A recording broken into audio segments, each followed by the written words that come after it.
Сәлем достар, бүгін сіздермен духовкасыз жазғы чизкейк жасаймыз. Ең алдымен топленый печеньелерді үгітіп аламыз. Қолмен үгітсеңіздер де болады, мен арнайы блендермен үгітіп алдым. Сосын үстіне ерітілген сары майды қойып, жақсылап араластырамыз. Диаметрі 22 см болатын форманы видеода көрсетілгендей етіп дайындап аламыз. Үстіне үгітілген печеньемізді салып, толықтай тегістеп шығамыз. Кез келген дөңгелек тегіс сатпен астын тегістеп шығамыз.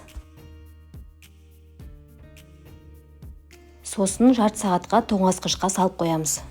Желатинге суық су құйып, ісіп көтерілгенше 5 минутқа қойып қоямыз. Творогқа қаймақ, шекер салып, блендермен жақсылап араластырамыз.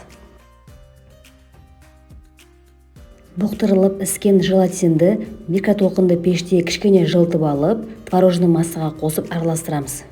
Творожный массаны алдын ала дайындап қойған формаға салып тегістейміз. Енді бетіне құятын суфле дайындаймыз. Суға агар-агар қосып қайнатамыз. Қайнағанша араластырып тұрамыз. Қайнаған соң астын жай қойып, тағы 5-6 минут араластырамыз. Суфле сәл суығанша құлпынайларды кез келген формада турап аламыз. Құлпынай қышқыл болғандықтан шекер қосып араластырып аламыз.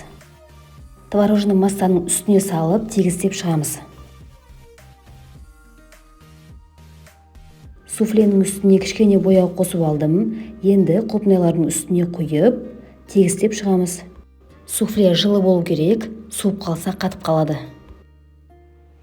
Енді чизкейк қатып формасын сап тұру үшін 1-2 сағатқа тоңазытқышқа салып қоямыз.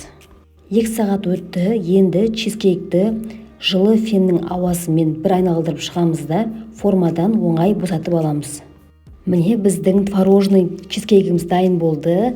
Жасап көріңіздер, өте оңай, ал дәмі өте керемет.